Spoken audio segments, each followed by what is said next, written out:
Hong practices his diamond fist in the school gym. He just reached the subtlety level 2 days ago. In this world, martial arts mastery is divided into 5 levels: entry, proficiency, subtlety, great accomplishment, and perfection. Reaching subtlety puts him above everyone else in his class. A classmate tells him to take a break, but Hong stays behind to train more. On his way out, Teacher Lee stops him. The 30,000 yuan registration fee for the martial division is due next Monday. Hong asks for a few more days, but the rules are strict. 30,000 yuan is a massive hurdle. When he was 3, his parents died in a ferocious beast disaster. He has lived with his uncle and aunt ever since. Once they saw his martial arts talent, they supported his training completely. In an era overrun by beasts, martial artists are the top earners. He trains hard so they can live a good life, but right now he just feels like a burden. When he gets to his apartment, he stops at the door. Inside, he overhears his uncle and aunt talking about rent. They are short on cash, but his uncle decides to delay the rent to pay Hong's registration fee first. He even plans to stop taking his medication and pick up an extra job, so Hong doesn't have to worry. Hearing this breaks Hong. He walks inside, pretends everything is normal, and lets his aunt send him to rest. Lying in bed, Hong knows he needs tens of thousands of yuan in just a few days. For a martial practitioner, there is only one place to get that kind of cash fast. The next day, he heads to the underground fight club. He signs up for the guard challenge wearing a minotaur mask. The rules are simple: win 4 matches in a row to claim 60,000 yuan, lose, and get nothing. The announcer tells him to hype up the crowd. Hong takes the mic and calls everyone below a martial artist a weakling. The crowd gets angry, and the matches begin. His first opponent is a fighter in a dog mask who charges in with lots of momentum. Hong notices his lower stance is shaky. He dodges the attack easily and takes him out with one strike. His next opponent is a larger man. Hong tests his diamond fist against the guy's strong fist wand. He tanks a hit, realizes his own punch power is stronger, and exploits the man's wide-open waist to secure his second win. Hong easily gets his third win right after. He just needs one more victory for the money. Up in a VIP balcony, a wealthy man watches the arena. He notices Hong is just a regular disciple, but fights way above average. He thinks Hong is perfect for throwing matches. A man wearing a white fox mask volunteers to go down and recruit him. White Fox steps into the ring as the final challenger. He is a quasi-martial artist, which gives him a huge advantage over regular disciples. Knowing his own level is lower, Hong decides to go all out on his first move. He lands a solid punch, but White Fox effortlessly blocks it. Hong quickly realizes this guy is not a quasi-martial artist. He is a real martial artist, intentionally hiding his true strength. White Fox uses a move called Rushing Thunder Fist and strikes Hong hard. The power difference is terrifying. Hong tries to stay on the defensive and look for a counter, but White Fox continues to batter him. Hong's consciousness starts to fade. He hits the ground. White Fox steps on him and tells him he isn't getting the prize money. Instead, he offers Hong a job. If he agrees to join them and throw fights, they will pay him well.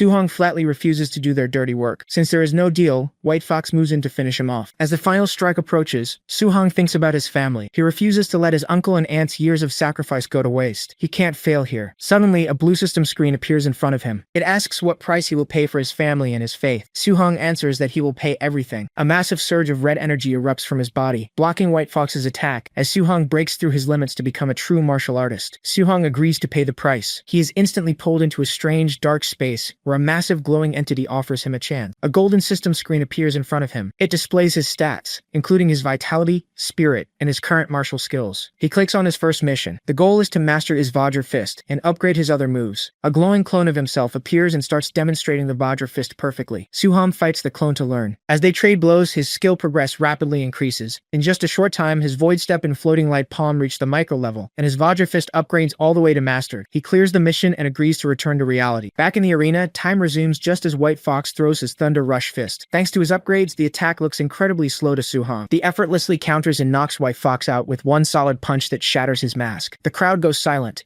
Hong reminds the stunned announcer about his prize money and walks away with the 60,000 yuan grand prize. Up in the VIP box, the wealthy boss is shocked to see a mere apprentice use a mastered Vajra Fist. He orders his men in black suits to follow Hong and find out who he really is. On his way home, Hong notices the men trailing him in an alleyway. He just scales the gap between two walls and easily loses them in the dark. An hour later, Hong drops a massive stack of cash on the table in front of his aunt and uncle. They are completely shocked, so he lies and says his dojo master decided to sponsor his training because of his high talent. They trust him and believe the story right away, happy that their money problems are solved. Later on the roof, Hong opens his system again. He sees he earned 67 martial value points for defeating a higher level opponent. The system notes that these points can be used to increase his vitality or skills. He tests it out by adding points to his vitality, pushing it up to 90. This officially puts his physical stats at the level of a quasi-martial artist. He dumps his remaining points into vitality, and the sudden boost heals all the injuries he took during the fight. Feeling a massive surge of new strength, he heads over to his high school's outdoor drill ground to test it out. He steps up to a Tier 1 combat power tester machine